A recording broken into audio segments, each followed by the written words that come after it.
How to fix Roblox error code 280. Based on my research, error code 280 on Roblox is actually running a Roblox client on outdated version.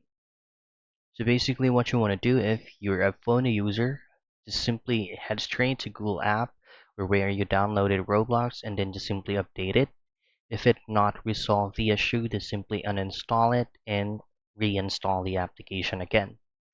However, if you're using or playing Roblox directly from your laptop or PC, what you want to do is just to press Windows plus R on your keyboard and then just simply type in percentage local app data percentage and hit on OK.